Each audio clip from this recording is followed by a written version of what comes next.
कहते हैं कि मरने से पहले कोई भी इंसान झूठ नहीं बोलता है, चाहे वो किसी इंसान के सामने ये बात बोल रहा हो या फिर वो भगवान के सामने बोल रहा हो। जहाँ भी वो ये बात कह रहा है और उसे अगर पता है कि कुछ आने वाले दिनों में उसकी जीवन लीला समाप्त होने वाली है या फिर वो खुद ही उसकी जीवन लीला समाप्त करने वाला है, तो वो इंसान अपने मुंह से कभी भी झूठ नहीं बोलेगा। एक लड़का जो कि कहता है कि अगर मेरी मौत हो जाए तो मेरी जो पत्नी है उसे मेरे आसपास भी भटकने नहीं दिया जाए, यानी उसे छूने भी नहीं दिया जाए। साथ ही मेरा जो बेटा है उसकी कस्टडी मेरे माता पिता को सौंपी जाए, क्योंकि मेरी जो पत्नी है वो मेरे बेटे की अच्छी परवरिश करने में सक्षम नहीं है। और दूसरी बात ये कि जिस भी कोर्ट में मेरा केस चले उस कोर्ट से अगर मुझे न्याय नहीं मिलता है तो मेरी जो अस्थियां हैं उन अस्थियों को उसी कोर्ट के सामने जो गटर हो उस गटर के अंदर उन अस्थियों को प्रवाहित कर दिया जाए। क्योंकि जो बात ये बोल रहा है ये एक वही इंसान बोल सकता है जिस इंसान का कानून व्यवस्था से मन उठ चुका हो, जो कानून व्यवस्था से परेशान हो गया हो। आज की कहानी किसी और व्यक्ति की नहीं बल्कि एक जाने माने इंजीनियर की है जिसका नाम अतुल मोदी होता है। अभी बीते कुछ ही दिनों पहले उसने अपनी जीवन लीला समाप्त कर ली। आप सभी को पता होगा क्योंकि जब उसने अपनी जीवन लीला समाप्त करी तो उसने जो वीडियो और जो सुसाइड नोट उसने छोड़ा था वो सुसाइड नोट आज सोशल मीडिया पर वायरल है। हर एक व्यक्ति चाहता है कि उसे इंसाफ मिले और मैं भी यही चाहता हूं कि अतुल मोदी को इंसाफ मिले। लेकिन आज इस कहानी और इस घटना में हम यही जानने की कोशिश करेंगे कि आखिरकार अतुल मोदी कौन था, कैसे इसके जीवन में ये बदलाव आया और इसने क्यों सुसाइड किया। सब कुछ इस वीडियो में स्टार्टिंग से लेकर एंड तक जानेंगे, इसलिए वीडियो पूरा ज़रूर देखें। नमस्कार, मेरा नाम है संजय। आज जो मैं आपको सच्ची घटना सुनाने जा रहा हूँ, इस सच्ची घटना की शुरुआत होती है 9 दिसंबर 2024 को। सुबह के करीब 6 से 6:30 बजे के आसपास का समय होगा। बेंगलुरु पुलिस के पास एक कॉल जाता है और उसमें पता चलता है कि एक AI इंजीनियर है जिसने अपनी जीवन लीला समाप्त कर ली है। जैसे ही पुलिस को ये बात पता चलती है तो पुलिस मौकाई घटनास्थल पर पहुँचती है और वहाँ जाने के बाद देखती है कि एक नौजवान लड़का जिसने अपनी जीवन लीला यानी उसने सुसाइड कर लिया है, उसे उतारा जाता है। उसके बाद उसका जो रूम था उस रूम को अच्छे से चेक किया जाता है और पता करने की कोशिश करते हैं कि आखिरकार ये कौन है, कहाँ का रहने वाला है, क्या ये करता था। तो वहाँ सब कुछ पता करने के बाद पुलिस को पता चलता है कि इसका नाम अतुल सुभाष मोदी है, जो कि बेंगलुरु में रहता है और पैसे से AI इंजीनियर है। अच्छा खासा पैसा ये कमाता है। उस पैसे से अपना भी जीवन यापन करता है, साथ ही जो पैसा कमाता है उसमें से कुछ हिस्सा अपने माता पिता को भी ये भेजा करता था। साथ ही जब उस रूम की अच्छे से तलाशी ली जाती है तो वहाँ पर एक 84 मिनट का एक वीडियो मिलता है। साथ ही एक 24 पन्ने का लिखा हुआ एक सुसाइड नोट कहें या पत्र कहें, वो पत्र वहाँ पर मिलता है। अब पुलिस उस पत्र को जब पढ़ती है तो पुलिस भी हैरान परेशान हो जाती है। साथ ही उस पत्र के अंदर जो लिखा हुआ था उसकी लाइनें जो थी वो कानून व्यवस्था से भी जुड़ी हुई थी और कुछ समाज से जुड़ी हुई थी। हर एक कहानी, हर एक घटना सोशल मीडिया पर धीरे धीरे कर वायरल होने लगती हैं। ऊपर से ऊपर और नीचे से नीचे हर एक अधिकारी तक ये बातें पहुँचती हैं जो उसने लिखी हुई थी। दरअसल इस कहानी, इस घटना की बात करें तो बिहार का एक ज़िला है समस्तीपुर और समस्तीपुर का ही एक एरिया लगता है जिसका नाम बेनीपूसा रोड है। वहाँ का रहने वाला एक लड़का जिसका नाम अतुल सुभाष मोदी होता है। दरअसल अतुल सुभाष मोदी पेशे से एक AI इंजीनियर होता है। अब अच्छा खासा पैसा कमाया करता था और एक दिन यानी साल 2019 की ये बात है, मैट्रिमोनियल साइट पर एक लड़की से उसकी बातचीत शुरू होती है और लड़की का नाम होता है निकिता सिंघानिया, जो कि रोहटा जौनपुर उत्तर प्रदेश की वो रहने वाली होती हैं। लड़की से जब बातचीत होती है तो पहले तो नॉर्मली होती है, लड़की अच्छे से उससे बातचीत किया करती थी और यही बात करना उस लड़के को काफ़ी पसंद आता है। धीरे धीरे कर दोस्ती और दोस्ती का प्यार में बदल जाती है, पता ही नहीं चलता है। समय गुजरता है और समय के साथ ही पता चलता है कि जो निकिता है उसके पिताजी जिनका नाम मनोज सिंघानिया होता है, उनकी आए दिन तबीयत खराब रहती है और उनकी यही इच्छा है कि उनके मरने से पहले उनकी जो बेटी है उसकी शादी वो होते हुए देखें।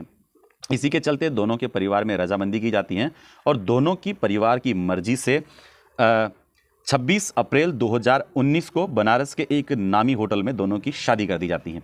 शादी होने के बाद करीब 2 दिन तो वो बनारस में ही रुकते हैं और फिर इसके बाद वो अपनी पत्नी को लेकर बेंगलोर पहुंच जाता है। बेंगलोर जाने के बाद ज़िंदगी अच्छी खासी चल रही थी, वो अपनी ड्यूटी पर जाया करता था और जो निकिता थी वो भी अच्छी खासी पढ़ी लिखी थी। इसके बाद वो चाहता है कि जो निकिता है वो भी पढ़ लिख कर अपना कुछ फ्यूचर बनाए, यानी कुछ जॉब वगैरह करे, तो उसे एक अच्छी खासी जॉब भी मिल जाती है, वो जॉब भी करने लगती हैं।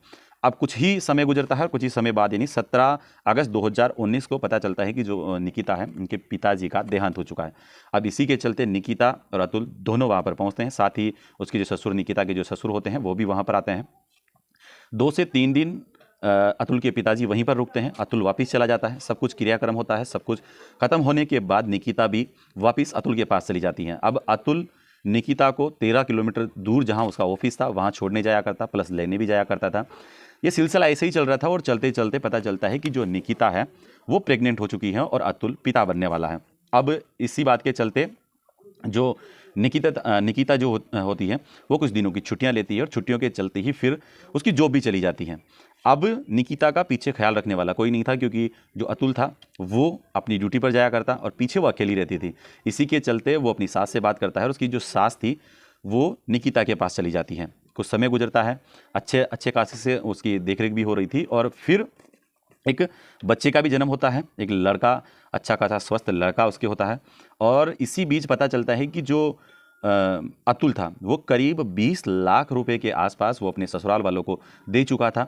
कभी कितनी दिए, कभी किसी बहाने, कभी बीमारी के बहाने, तो ऐसे करते करते करीब 20 लाख वो अपने ससुराल वालों को पैसे दे चुका था। अब कहीं ना कहीं इस बात को लेकर भी बीच बीच में अनबन होने लगती है। और जब ये लड़का होता है, उनके जब बच्चा होता है, तो इसके प्रोग्राम के लिए फैमिली से और परिवार से और ससुराल से जब लोगों को बुलाया जाता है तो उनको एक होटल में रोका जाता है, क्योंकि जहाँ पर वो रहते थे वहाँ पर केवल 2 BHK होता है, 2 रूम, एक किचन और लेटरिन बाथरूम, जो कि आमतौर पर गवर्नमेंट जॉब में जो मिलते हैं।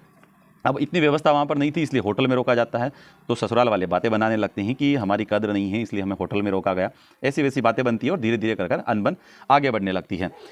दूसरी तरफ देखा जाए तो जो निकिता की जो सास थी वो वेजिटेरियन होती हैं और निकिता नॉन वेजिटेरियन होती हैं। अब खाने को लेकर भी दोनों के बीच में चिकचिक होने लगती हैं, क्योंकि उसकी सास को बिल्कुल पसंद नहीं था नॉनवेज खाना और जो निकिता थी वो नॉनवेज खाती थी। अब धीरे धीरे कर बात आगे बढ़ती है और जो निकिता होती है वो अपने पति से अलग रहने लगती है, यानी अपनी माँ के साथ रहने लगती हैं। और समय आता है 24 अप्रैल 2022 का।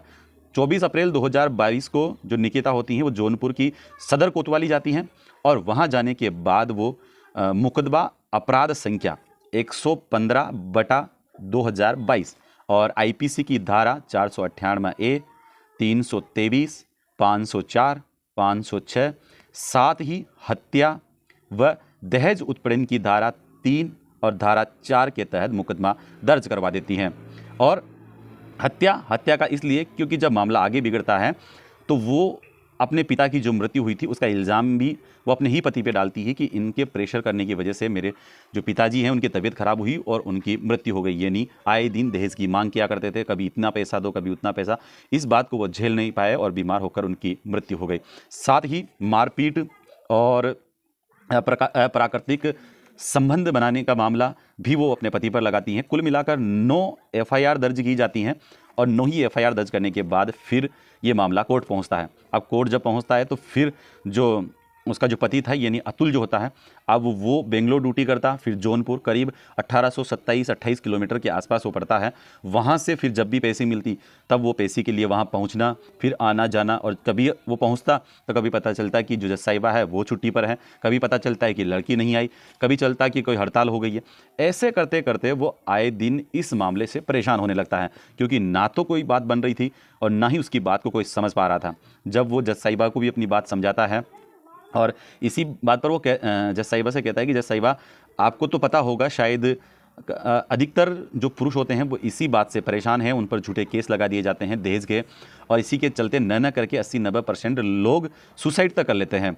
तभी उसकी जो पत्नी थी वो कह बैठती है कि फिर तुमने क्यों नहीं किया। जब यही बात उसकी पत्नी कहती है कि तुमने सुसाइड क्यों नहीं किया, तभी जो जज साहिबा होती हैं वो भी इस बात पर हंस देती हैं, जबकि उसे समझाना चाहिए था, उसे कुछ ना कुछ बोलना चाहिए था, बल्कि वो उसके पक्ष में बोलती हैं। अब बात आगे बढ़ती है और बात आगे बढ़ती है तो जब भी उसकी सास का कॉल आता तो सास भी यही पूछती थी कि तुम अभी तक मरे हो या नहीं मरे हो, हम तो इसी बात का इंतज़ार कर रहे थे कि पता नहीं कब तुम सुसाइड करोगे, तुम कब ना करोगे। तो इससे भी वो आए दिन परेशान रहता था। अब 29 जुलाई 2024 को जो जज साहिबा होती हैं वो एक आदेश जारी करती हैं और उस आदेश में वो कहती है कि जो बच्चा है उस बच्चे की कस्टडी उसकी माँ को दी जाती है और जब तक वो 18 साल का नहीं हो जाता है वो लड़का, तब तक उसके पिता को यानी अतुल को 40,000 रुपये प्रति माह अपनी पत्नी को देने होंगे वो बच्चे की परवरिश के लिए। ये आदेश दे दिया जाता है। अब ये आदेश देने के बाद वो हर माह अपनी पत्नी को 40,000 रुपये भी दिया करता था अपने बच्चे की परवरिश के लिए। समय चल रहा था, धीरे धीरे कर समय बीतता है और फिर इसके बाद वो इन्हीं सभी बातों से और इन्हीं सब हरकतों से परेशान हो जाता है और परेशान होने के बाद दिन आता है 9 दिसंबर 2024 का। 9 दिसंबर 2024 को करीब 84 मिनट का एक वीडियो वो रिकॉर्ड करता है, जिसमें हर एक बात वो बताता है कि उसके साथ क्या हो रहा है, क्या नहीं हो रहा है, कानून व्यवस्था कैसे उसके साथ खिलवाड़ कर रही है। यहाँ तक भी कहना है मीडिया का कि जो जज साहिबा थी उसने भी इस मामले को सेटल करने के लिए 3 करोड़ में सेटल करने के लिए 5 लाख रुपए का रिश्वत जो होती है वो मांगी। अब वो किसके पास जाए, किससे न्याय की उम्मीद करे, ये उसके समझ में नहीं आ रहा था। मानसिक परेशानी चल रही थी, कभी वो यहाँ आता तो जज साहिबा छुट्टी पर रहती थी। हर एक तरीके से परेशान होने के बाद उसने निर्णय लिया कि वो अब अपनी जीवन लीला समाप्त करेगा। इसके बाद करीब 24 पन्ने का वो एक पत्र लिखता है, सुसाइड नोट भी लिखता है, जिसे वो वहीं पर छोड़कर जाता है, जिसकी लाइनें आज सोशल मीडिया पर वायरल हो रही है, जिसमें उसने कानून व्यवस्था को भी लतोड़ा है, अच्छे से फटकार लगाई है। और साथ ही जो उसके ससुराल वाले थे उन पर भी जो इल्ज़ाम है वो इल्ज़ाम उसने लगाए हैं कि उन्होंने उसके साथ क्या क्या किया है, क्या क्या नहीं किया है, हर एक बात बारीकी से उसमें कही है। अब सुसाइड वो कर लेता है। अब सुसाइड करने के बाद फिर पुलिस को पता चलता है, सब कुछ लोगों के सामने था। और दूसरी तरफ जो मीडिया थी वो मीडिया इसी बात को लेकर पहुंच जाती हैं जो निकिता होती हैं, निकिता के घर पर। अब जब निकिता के घर पर मीडिया वाले पहुंचते हैं तो पता चलता है कि वहाँ से दरवाज़ा लगा हुआ है। तो आसपास खिड़की से जब झाँक कर अंदर देखा जाता है तो घर पर निकिता, उसकी माँ और उसका भाई तीनों वहाँ पर मौजूद थे। और जैसे ही एक मीडियाकर्मी की उस पर नज़र पड़ती है तो जो निकिता जो होती है वो कहती है कि यहाँ से चले जाओ, अगर यहाँ से नहीं जाओगे तो तुम्हारे साथ बहुत बुरा होगा। एक तरफ तो अतुल था, उसे न्याय दिलाने के लिए लोग सड़कों पर उतर रहे थे, लोग उसका फक्स कर रहे थे। और दूसरी तरफ जो निकिता थी उन्हें सब कुछ पता होते हुए भी वो मीडिया के सामने एक ऐसा व्यवहार करती हैं जिसके चलते ये साबित हो जाता है कि हाँ, जो निकिता थी उसका इसमें पूरा साथ था। जो वो नोट छोड़ कर गया था, सुसाइड नोट, उसमें हर एक बात कही हुई सत्य ही दिख रही थी। मैं भी इस बात का फक्स लेता हूँ कि हाँ, जो अतुल है उसे न्याय मिलना चाहिए, क्योंकि आज उसके साथ हुआ है, कल किसी और के साथ होगा। और जो अधिकतर ऐसी महिलाएं होती हैं वो इस कानून प्रक्रिया का गलत फ़ायदा उठाती हैं। यानी जो ये दहेज उत्पीड़न का जो केस होता है और ये जो कानून प्रक्रिया बनाई हुई है, इसका मिसयूज अधिकतर महिलाएं करती हैं। तो उन्हें भी एक सबक मिलना चाहिए अतुल को न्याय देकर। बाकी आगे चलकर क्या होता है, क्या नहीं होता है, ये तो भविष्य के गर्भ में है। क्योंकि जो अतुल का जो भाई है, जिसका नाम विकास मोदी होता है, उसने अपने भाई की मृत्यु के बाद लड़की यानी निकिता व उसकी माँ और उसके जो भाई हैं उस पर, साथ ही उसका जो चाचा ससुर है उसके खिलाफ मामला दर्ज किया है। जो बेंगलोर जो पुलिस है वहाँ पर उसने मुकदमा दर्ज किया है। अब मामला दर्ज कर लिया गया है, अभी छानबीन चलेगी। अब आगे चलकर क्या होता है, क्या नहीं होता है, ये तो बाद में ही पता चल पाएगा। फिलहाल ये जो घटना है, इस घटना के बारे में आपका क्या कहना है, आप कमेंट बॉक्स में ज़रूर बताएं। साथ ही इसी तरह की सच्ची घटनाएं अगर आप सुनना पसंद करते हैं तो वीडियो को लाइक और चैनल को सब्सक्राइब ज़रूर कीजिएगा। मिलते हैं फिर एक और सच्ची घटना और सच्ची वारदात के साथ। तब तक के लिए दोस्तों, जय हिंद, जय भारत।